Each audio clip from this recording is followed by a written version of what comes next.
Hello, I'm Dr. Tess Laurie, and welcome to Tess Talks.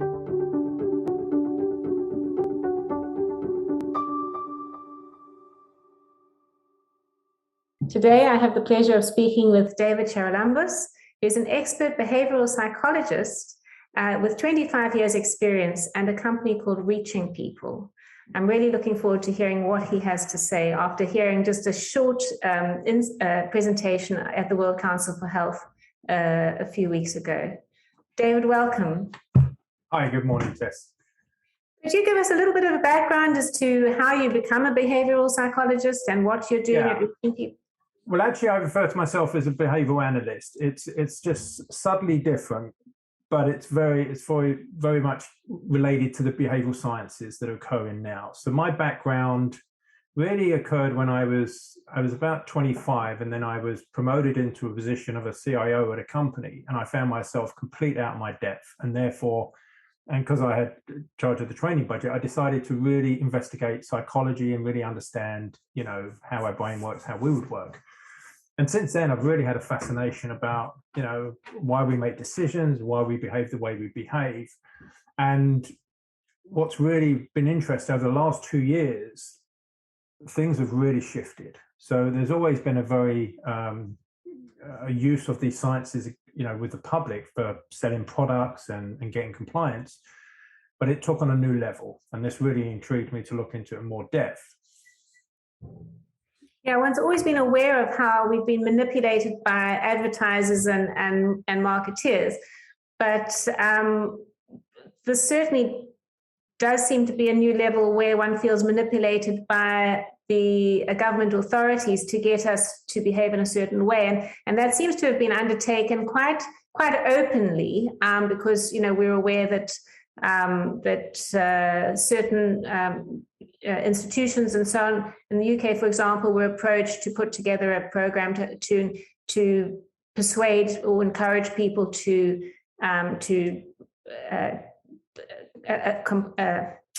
comply with the lockdowns and the other strategies like the vaccination program. So that was quite openly, I think, shared that we needed that, or the authorities felt that we needed some behavioral tactics or guidance. So could you explain how that could have been, how could they have had the authority to decide that we needed the behavioral? Is it normal for a government to get involved in that kind of level of behavioral guidance? Well, I think it's really, a lot of it relates to the fact that the technology becomes so advanced. So I think governments all through history have looked to, when people get into power, they want to hang on to that power, and then, lots of means occur. But what's really happened is that about 3 decades ago, a body of work by Robert Cialdini called The Science and Practice of Influence really sort of matured, and the book came out, and marketing really took that as its main source, and they really implemented it. And this is where you saw corporations and corporations and brands really coming through and using a lot of influence. And 2011, what happened was, in the UK, they created a behavioural insights team, which was to start using this information to gain compliance.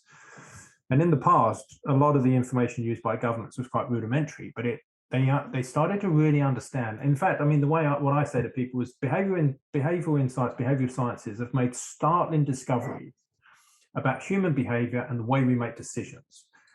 If this is a bit like a massive scientific revelation happens, someone discovers something, but they don't share it with the public. They literally just use that science to manipulate or coerce or influence. And I think that's what's happened. This information is so powerful. I know that it's really enriched my ability to make better decisions, to feel better in many situations.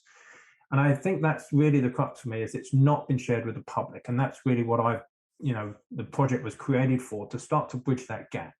Because it's really an unfair situation. If a company really knows more about us than we know about ourselves, and then it can influence our decision to benefit them rather than us. Does that make sense? I think the intention behind it is so key. It could be used for so much good. There's a very key point around consent Obviously, informed consent is very, very key in the medical arena. But and one of the documents that's really just available, you could Google mindspace in Gov, then you would come across a document called mindspace. And the subheading to that document says influencing behavior through public policy. And then they go on to list what they consider 9 of the real key ways to influence people. And in that document, on page 66, they talk about, well, the public might not be happy if they find out about this. And on page 67, they specifically refer to actually influencing people's identities. And this can actually happen. And there is actually, sorry, go on, Tess. I was just going to say, it is what is really disturbing is we think that we, as human beings, we have free will. So what is worrying, just listening to you, is hearing that in actual fact, we potentially don't have free will if there are these technologies and methods that can be used to manipulate us. And at the same time, if we understand these, and it doesn't actually take that long to get to quite a decent understanding. But when we understand these, we actually do get free will back. That's the thing. It's almost like it's stealth. So to give you an analogy, let's say that you met a very good magician and he did card magic, okay? And he had a really good reputation. So straight away, you would be aware that the context there is that, okay, this person may be able to influence me. And then he does a card trick with you. You pull a card, you look at it, you go through the trick, and at the end, he guesses the card that you chose. And then you're like, wow, I thought I consciously chose that card. That's what you would think. But because of the settings, you would actually be aware, well, actually, I didn't. I was influenced. And that's really important because that setting, that context, that environment allows you to know that you was influenced. Now, yeah, I've fallen for that trick every time. Yeah, absolutely. When it comes to behavioral sciences, it's really by stealth. So we're influenced, but what's even worse is we don't know we're influenced in many instances. And a lot of people have said, well, something in my gut doesn't make sense. They can't consciously reason because that's what's going on. The logic is so conflicted, but they know at a deep level that something's happened. And that's what sort of made them aware of what's going on. And this really is why Mark Twain said, it's easier to fool someone than it is to convince them they've been fooled. Because the rational mind, we really think we're in a lot more control of our unconscious mind than we are. And that's a little bit jarring at first, but that knowledge of really what is the truth allows us really to get back that power. That makes sense. And that's why I'm very hopeful in that it's really just, and particularly for myself, I mean, one of the ones I demonstrated on the World Council for Health was really a subtle one that's not got much emotional charge, which was the coffee shop. We have our decisions manipulated just by the pricing and the availability. Yes. Would you like to share that now that people might not have heard that? Yeah, so that's one of the real interesting ones that is very easy to demonstrate. That if I went into a coffee shop and there was 3 options, what would happen is that I would generally, as a person, choose the middle option. That's one of the things the brain does. It will choose the middle option. It seems to be the safest option. But what happens is they will... Sorry, Tess, my dog's making a noise. Right, so if I went into a coffee shop and there was 3 options, what would happen is that I would generally choose the middle option because that's a lot of people by default choose that option. So what the coffee companies did when they realized this was they removed the small and then put in an extra large. So now the medium is now the large. That makes sense. So that increased their sales significantly. Alternatively, what they can do is they can make the medium one very close to the large price. And then the studies show that most people will then choose the large. So really just that manipulation of what's available can make a huge effort, make a huge change to our decision. Now, what's really, really key with this, if we think about the narrative of the pandemic, is there's something known as the availability bias. So what we do as a human is we generally make our decisions on what information is available. We usually don't go outside of that. We usually don't go, well, what's not available that could be there? So think about what's been available to us. Any information that contradicts the narrative has been hidden or censored. So what you have this false sense of security that people actually, the most common thing that people said to me, oh, there's a consensus within the scientific community. That's really a true belief for most members of the public that haven't gone to really do some investigations themselves. So that availability is so key. That makes sense. So you can see why so many people hold an opinion that really isn't considering all the facts. Yeah, I mean, I've certainly had personal experience with that. I've been invited onto a talk show, for example, with Mark Dolan. I'll use this as an example, where I've explained as withdrawing on my experience as a scientist and a researcher, the evidence that I've found on the databases and collated with respect to the vaccine adverse events. And during the interview, I will have expressed that, in actual fact, I'm very concerned about this is in July last year, about the potential harms of these new gene-based therapies. And at the end of the interview, Mark said, well, I'm quite sure these vaccines are very, very safe. And that was kind of, so I'd explained everything to him about about the evidence and the data and the numbers and very clearly, but at the end, he had drawn the conclusion. He'd kind of reverted back to something that he had been aware of before we spoke, and that was that the vaccines are safe. Yeah, well, that's a very common thing. You see, what happens is, and this is partly responsible for a number of things, but one of the main things is what's known as the primacy effect. What this means, so if I listed out a series of numbers to you, Tess, and I asked you to add them together, it wouldn't matter the order that I read them out. Mathematics is absolute in that sense, that whatever order they're in, you'll guess the same, you would answer the same. But if I give you pieces of information on a subject, the same does not happen, okay? Because what's going on is that when the initial piece of information that we're exposed to, we build the foundation of the picture or the story in our mind of that subject, and then any subsequent information is colored or filtered through that lens.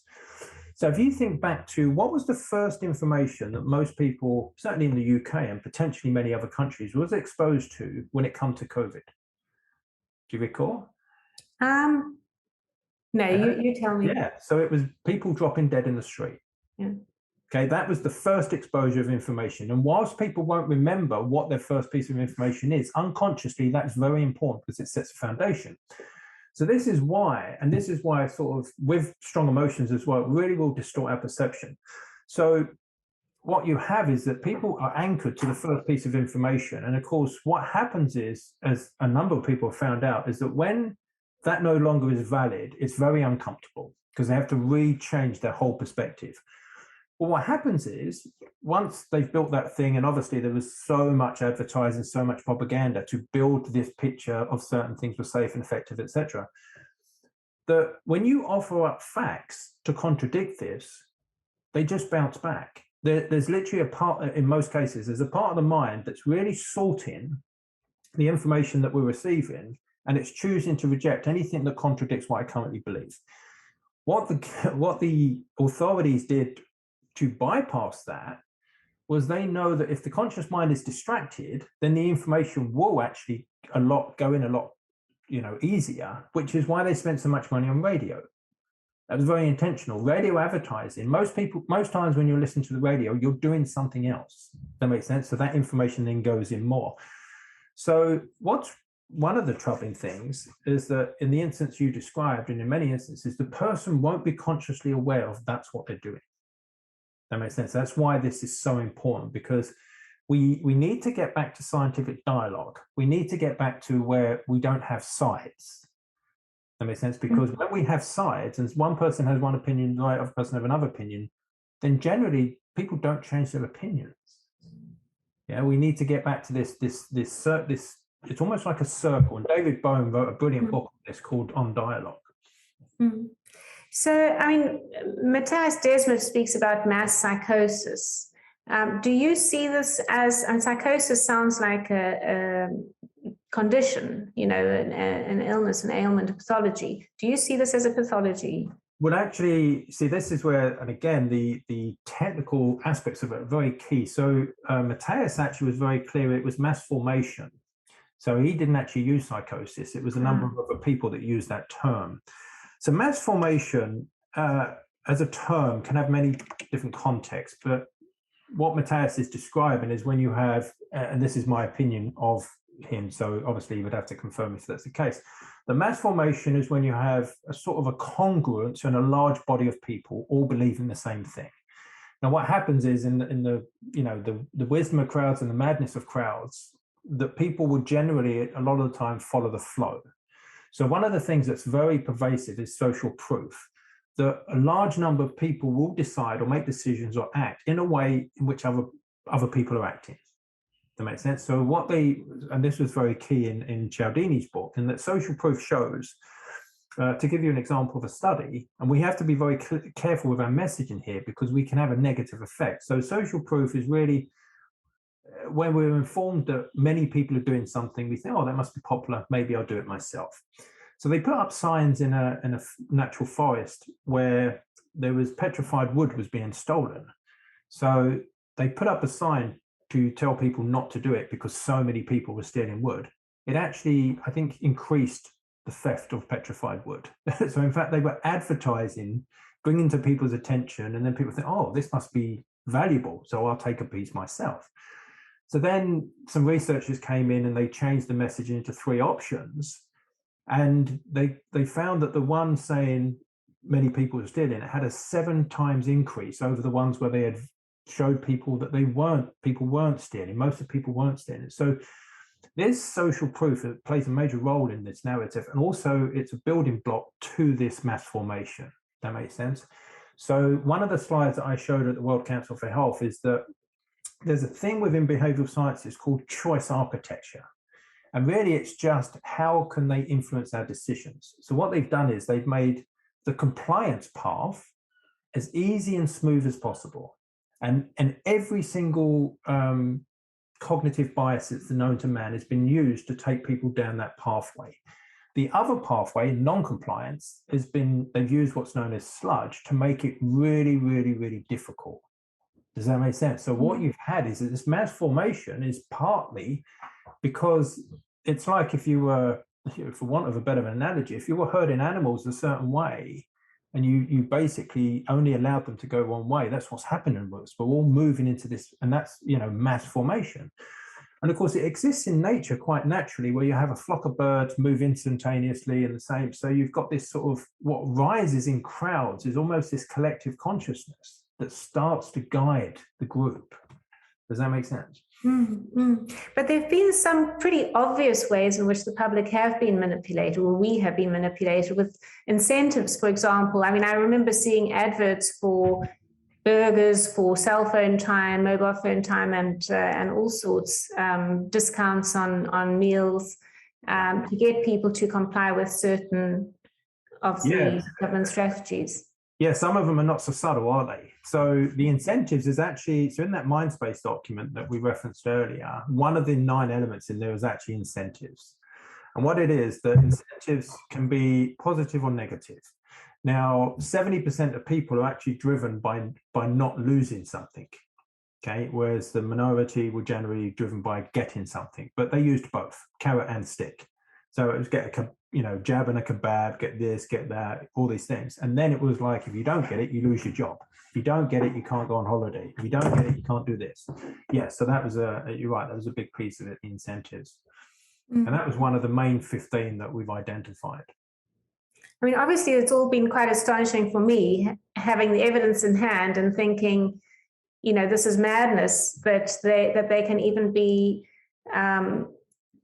implementing this strategy, let alone endorsing, incentivizing, encouraging, pushing, and pushing it. So it's been really quite concerning, and the effect of it has been amazing too. Because there's certain people I will say, they'll say, what do you do? And I'll say, well, I've been trying to get ivermectin approved for the use in COVID. And when they hear the word ivermectin, there's almost an absolute shock and fear and a recoil. Yeah. So such is the power of whatever it is that these behavioral psychologists have done, that even when they hear the word of a medicine that's extremely safe, established, has won Nobel Prizes, is on the world's essential list of medicines, that just the word can trigger a recoil and a physical reaction to what I'm saying. Yeah, it's quite incredible. It's quite incredible, isn't it? And I think one of the biggest things that's shocked people that are, look at this from a scientific angle like yourself, is that facts, logic, and reason just haven't been working. Okay, and I think what's happened is that there's been this sort of false illusion for so long that we are very rational. And there was a quote many years ago that said, "We're not rational creatures; we're creatures that rationalize." So this is one thing that we it's just a natural thing to overcome. And I think Richard Feynman said it, that we have to be careful not to fool ourselves, and we're the easiest people to fool. So it's so easy to be mistaken by information. And what's interesting is that the level of knowledge of this is not widespread yet. People know something's going on. People know they're being manipulated, but they don't know exactly how. They don't know the mechanisms. When you understand the mechanisms, then things start to make sense. And from my perspective now, when I see people with very false conclusions, I have an understanding of why they're there. But on the surface, it almost looks like this is crazy. And I've spoke to so many doctors and scientists that really, at first, have trouble getting their head around the fact of, but this is, I've just got to show them the facts and that's it. They changed their mind. And I think it's been a rude awakening, hasn't it, where that isn't the case. I think this is why so much attention is really coming on this subject now. And so many people are open to it, because 2 years of speaking to people and then just not listening is just clear evidence of how powerful this sort of subject is. And very divisive. And many people that, I've spoken with and people have spoken to me, come to me and said, how can I communicate with my spouse, my children, my family members? They just don't seem to hear what I'm saying. They don't seem to, listen to their sense, the sense being conveyed. And whilst, I'm all for recognizing we all have different perspectives and we need to respect that. Many people obviously feel, a desperation to communicate, especially if you feel that something's harmful, somebody might be doing something that's harmful to them, somebody you care about. So do you have any advice for people on how to communicate these difficult messages? We have a lot. I mean, the project itself was founded for that specific purpose, was really to create an open dialogue where information can be exchanged. Maybe if I address first this divide and conquer piece, because this is really key. It plays a major role. That there's 3 elements to divide and conquer. And when you understand these, you'll realize that media and a lot of institutions have been doing this on purpose. So basically, you're at classification. In order for divide and conquer to occur, you've got to have at least 2 groups, 2 groups. And then you've got the pro this and anti that, or the compliance, non-compliance, whichever it may be. Then you've got this identification, that we identify with one group or the other. And then what happens is the groups will compare themselves to each other.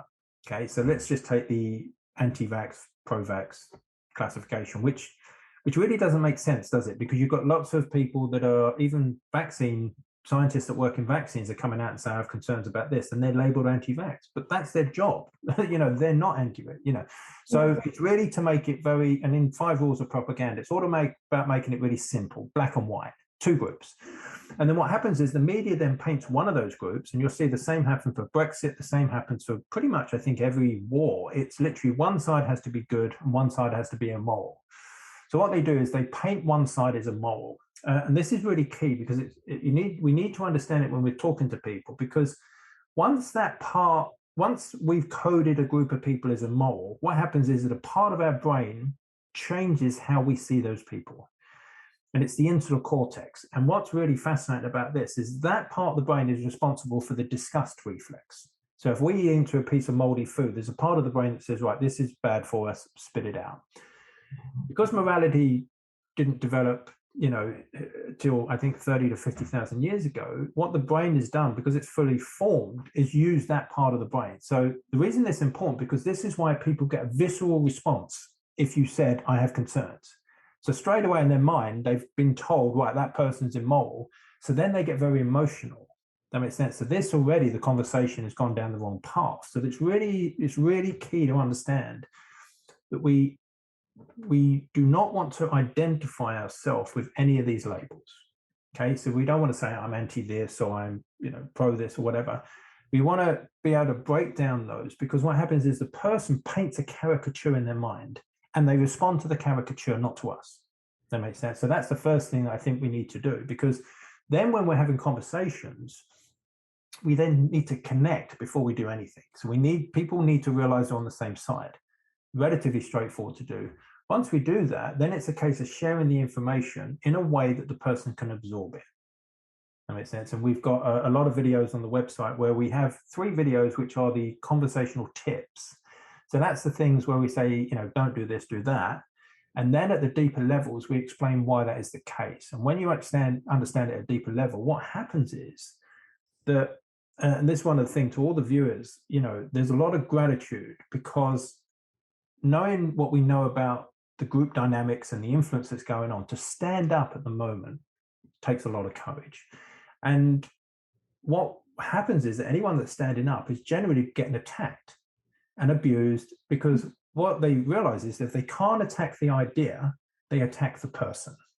Well, I've been called, I've never been reported accurately in the newspapers, but I have been called right-wing and anti-vax, which is, of course, absolutely untrue. I'm totally apolitical, and I have no position on vaccine in general, but I certainly have a position on these new gene-based vaccines, because I am looking at the data, and I'm expressing my concerns when I say that we need to halt the vaccine rollout because they're not adequately safety tested. So I have been, I've really struggled to get heard in mainstream media. In fact, on the matters of ivermectin, for example, the media will interview anybody but me. We've had BBC, we've had Ross Atkins on the BBC saying ivermectin is a horse dewormer, and interviewing a variety of other people on the matter, but have never actually come to me or the British Ivermectin Recommendation Development Group. So I digress, but I'm very well aware of the difficulties in getting accurate information in front of people, but also in being labelled. It seems the easiest way to dismiss and also to influence people than to, I suppose, if they do see me, they just say, oh, well, she's the anti-vax, right-wing person. I mustn't listen to her. Yeah, because that's literally how they silence people. So if we look at, I think it was Karl Popper, who was talking about this sort of black swan theory, which is, it's really there's an asymmetry between falsifiability and verifiability. And what that means is those that are just agreeing with a narrative hold much less weight than those that are challenging it. So the people that are challenging it, because they have specific reasons and facts why they're challenging it, they have a lot more weight in science. And history will always show this. When you look at so many things, when we find out actually it wasn't safe, it's now unsafe. Asbestos, a classic. We were told for like 74 to 100 years before it was actually banned that this was safe. But it was actually 1898 that first doctors and various people were saying, actually, this is dangerous, really dangerous. So that's such a key point. And because it's quite complex to understand, what I explain to people is like a really simple story. So if I said I had a scientific theory that there were no squirrels in the park, okay, that's my theory, okay? And I send 100 people to the park with cameras and they spend the whole weekend there. They come back and 2 people have pictures of squirrels. Are there squirrels in the park? Yes, but 98% of people didn't spot them. Now, what the censorship is doing, it's literally deleting all the photos of squirrels. It's deleting those 2 people. They don't exist anymore. And then it's saying, right, we've got complete consensus. Now, that's insanity at its greatest, because science isn't based on consensus, is it? Science is based on what is the facts, what is the thing that's really compelling. And this, I think, has really captured so many intelligent people. I mean, so many people go, well, no, that's just a wild conspiracy theory. And these are the facts, the consensus. Actually, I have a question you might be answered, Tess. So they tried to hide the data on one of the therapies for 75 years. Okay. Doesn't that assume that the scientists in general around the world do not have that data? Yes. So how is there consensus? Yes. You know what I mean? It's these simple, basic, logical questions, which are, if they haven't released the data, how can there be consensus? So then there can only be a few people that know about this and they want to hide it. That in itself should be like, hang on a minute, like something's going on there. And I think what's really interesting is that so much of this is really just, and this is why I don't tend to criticize too often, because it's just a function of the way our brains work, that if we don't have access to the information and we've got a distorted picture in our mind, we're not going to make good decisions. Yeah, absolutely. I mean, it goes for informed consent regarding the vaccines. People haven't been aware of all the different issues. The fact that there's certain ingredients that are protected and not listed because there's some commercial interest that protects them, that protects the company. So you simply cannot have informed consent if you don't actually know what all the ingredients of the thing is that you're getting. Likewise, how it actually works, and the fact that it's circulated in your body and that your body, your cells make the spike protein and so on. So there's so much that actually hasn't been related to the public, and I think the thing that's surprised me, but now it's obvious, really, speaking to you, is how people who start off with one thing will acquiesce to one thing.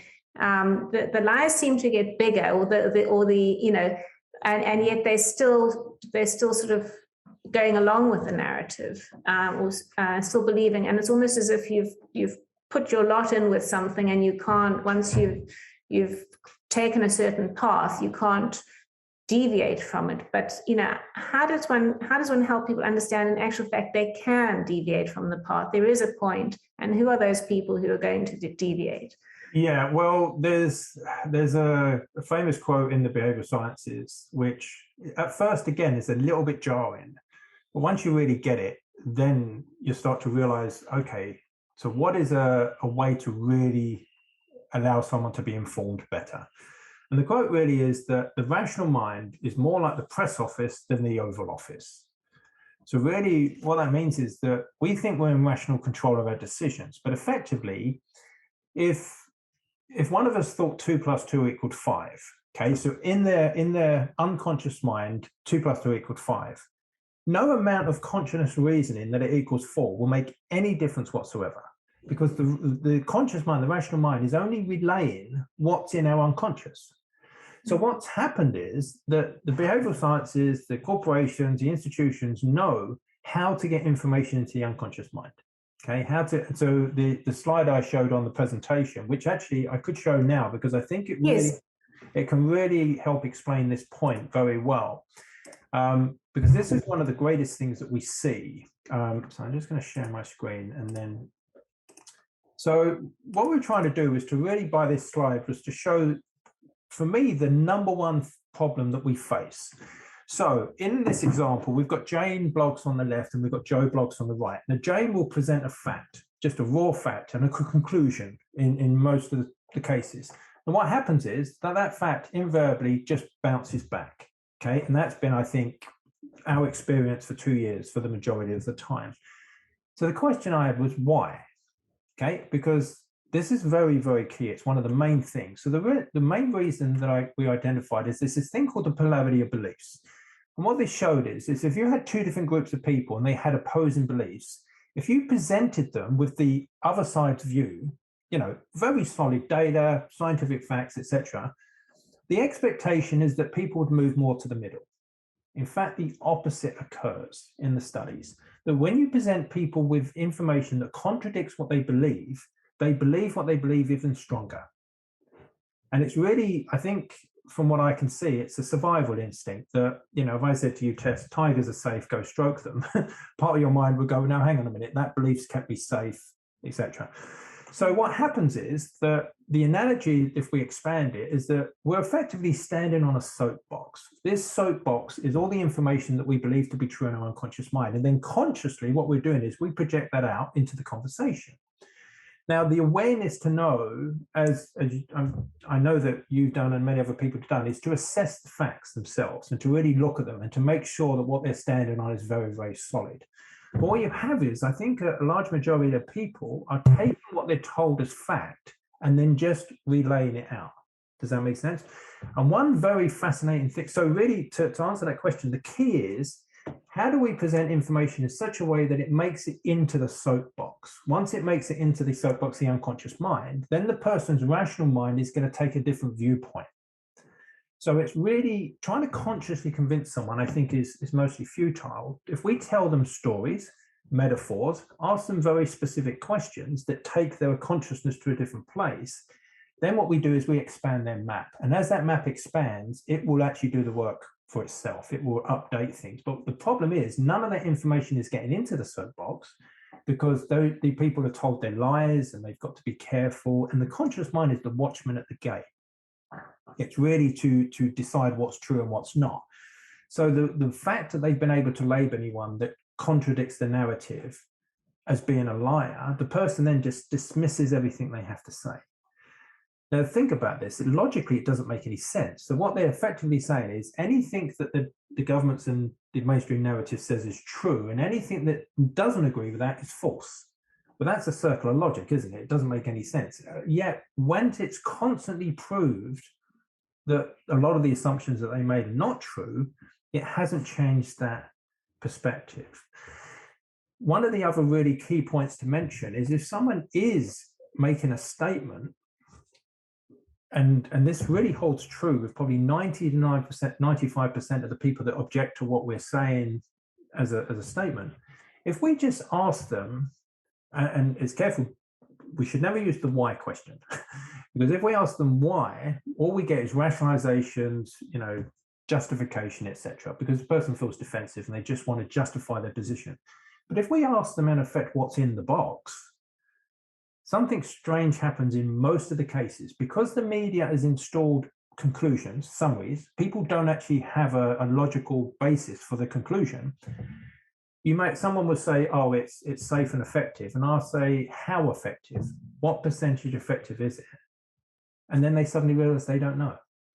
They have no idea. That makes sense. And that's known as the illusion of explanatory depth, which there's a very good article on the Decision Lab website on this. And I would say that most people in the narrative are walking around with conclusions that they actually don't know the substance to that conclusion. And it's a natural thing to occur. It occurs in naturally. So myself, because I know about this, when I have a subject, I try to explain the subject and I realize I don't know it as much as I thought I did. So teaching really actually clarifies what we know very well. There are a couple of questions, common questions that people get stuck on, and they're wanting to. So someone might say, for example, I wear a mask because it protects other people, because other people makes other people feel better. I do it for other people. So, or with the vaccines, I do it because I don't want. I'm going to take the jab because it's the best thing to do for everybody. Do you have ways that those kinds of is there a question that you've devised to help people navigate that kind of question too? Yeah, there's many questions to do, but you see, what's really important to understand is the context is more important than the question. So what happens is if you're talking to someone and you're in oppositional dynamics, so if they think you're part of an opposing group, it really doesn't matter what you say. Okay, so this is what we really explain to people, because I think historically we're always looking for what's the answer. Okay, but the important thing is really what's the question and what's the circumstances. So the first thing we have to do is we have to get the context right. If we don't get the context right, then it doesn't matter what we say. So I'll just quickly address that and I can then address the question. So I was talking to a gentleman. I assisted some lawyers in a process, and there was a gentleman that had came up because his young daughters had been jabbed with the gene therapy, and some ladies had made a comment that it wasn't safe. So he'd come up to us, and he was very charged. And of course, if I don't address the context, it doesn't matter what I say to him, because in his mind, we're anti-vaxxers, we're spreading misinformation. So everything we say is false. Okay. So it doesn't matter what I say. And this, I think, is so key, because people, it almost drives them mad, because it doesn't matter what I say. And then people really start to feel helpless because they think there's no way out. But the first thing to do is to shift the context, because the game is rigged. So what I said to him was, I asked him what his name was. He said, it's David. I said, oh, I have the same name. I said to him, look, I will be polite and courteous in a conversation with you so we can have a chat. And I know you'll do the same. Okay. But let me first say we're on the same side. And he was really sort of taken aback. He said, what do you mean? He said, well, you're here because you care about your friends and family. I'm here for the same reasons. Because that's so important to establish, that we're on the same side. If we don't have that established, it doesn't matter what we say. So then he was sort of taken aback. So that caricature in his mind of anti-vaxxers are bad, they're spreading misinformation. I said, well, I'm not an anti-vaxxer. I don't want to take them personally, and I assess each situation on its merit. So I'm not identified with one side or the other. Okay. So now the conversation is completely different. That makes sense. No longer in my mind, is his mind, am I the baddie and he's the goodie? And because that's the binary opposites that Levi Strauss talks about. So now the conversation is more open. And he said a few times, you don't seem like a conspiracy theorist. And I said, I'm not. That's the point. I'm looking at data, and let's talk about the data. And then, so when he would talk about questions, and he'd say, so then each specific point, then you want to find a remedy. So he said, well, there's scientific consensus. And then I explained that there isn't via a story. And then he said, oh, so you're telling me the media is lying. And then I told him a story that Cheryl Atkinson relayed about Boeing, which was that they'd found safety issues, and Cheryl was going to put the sort of her journalist work out into a show, but it got pulled just at the last minute because Boeing leaned on CBS. So I'm just telling story after story to make that into the soapbox. That makes sense. So when it comes to something like, mask work, and mask is one of the most difficult ones. It wouldn't be the place that I would start, because whilst it's very symbolic, it's also very emotional. Okay. It's like a comfort blanket. It doesn't really matter what you'll logically say to someone if they have an emotional attachment to it. And this is why, when we understand the role of emotions, it plays a major role, which is, look at the fear. Okay, so it's openly acknowledged. I mean, Laura Dodsworth wrote a brilliant book on it, The State of Fear, that the UK government chose to use extensive fear tactics on the public. Okay, what happens is that we then go into an irrational state of mind because we're emotional. The rational mind shuts down. So they've intentionally placed people into an irrational state and then asked them to make a very important decision. That's crazy, isn't it? So the mask one is very difficult for those reasons. So I would address really to connect. In fact, I can tell you a very wonderful story that I think we both know the gentleman. So there's this Dr. John, and he's a lovely man, and for 2 years he's been questioning the narrative and really meeting complete resistance. So he was on a retreat, and everyone's wearing masks and he's not. And then he's gone to sit down at a table, and he said to the lady, "Can I join you?" And she's gone, "Certainly not, you don't have a mask on." And then he says, "Okay, may I ask, why you feel the way you feel?" And started asking her, and he wasn't asking her why she does it. It was really, what is it that makes you feel that way? So they spoke and spoke and spoke. And 20 minutes later, she's slapping him on the shoulder and laughing and joking with him. But he hadn't really said anything logical about the mask, in the sense that actions speak louder words. So really, it was her emotional fear that was driving her decision. And you really can't, if someone's acting from a very emotional state, logic's not going to work. That makes sense. So that's why that connection piece is so key, because in their mind, they would go, actually, this person isn't a nasty person, etc. And then once that context shift, then we can start to have this conversation. So the technical way I talk to masses would be, how do we know they work? What I also tend to do is, I don't want the question to be black and white, because once it's one way, people push against it. So my question would be, how effective are they? That makes sense. How effective? Because then they've got to move from a conclusion to actually, and then they might go, well, actually, I don't know. I say, so if it turned out that they didn't make any difference at all, would you still want to wear one? And that makes sense. It's this really gentle thing. But I think this magic bullet doesn't really exist in terms of the question. But once this is where the project is really about learning the foundations and of why people are doing what they're doing. And then this real listening, if you really keenly listen to what it is that's making them do something, they actually, I think a lot of the time, they don't know themselves. That makes sense. So it's really, if we're in any way critical or judgmental, then the person's almost definitely going to shut down. That makes sense. Do you ever think that there might be something else that contributes? It's not just the manipulation of our behaviors. I'm just thinking of, if one goes back and looks at Nazi Germany, for example, that we always had this idea of how could that have happened, and that could never happen again. And certainly I think Goebbels took credit for it, saying, well, if you make people fearful, you can make them believe anything. But could there be more to this than just human manipulation? Especially since there's just so much we don't really know about our consciousness and why we all do and believe certain things. Yeah, well, there's certainly a lot of theories out there, and I mean, I don't dismiss any theory until I've looked into it in depth. And what I do know, that so much of people's behavior is really driven by the story that they have in their mind. It's really an ideology. And then you could say, at a deeper level, is there energy going on? Is there, certain psychological tendencies? Is it human condition? All these kind of things. So yeah, there definitely is potential for, so a lot of people talk about, certainly religion would talk about the dark and the lightness and all these things. So, I think there's a point where you reach, okay, I understand the mechanism, what's happening, and then why is it happening? Who's driving it is definitely the question. Now, I think I remember I used to talk to my father when he was alive many years ago, and I'd say, throughout history, you've always had a few people that are, you could say traumatized or have certain ideology that they want to rule the world.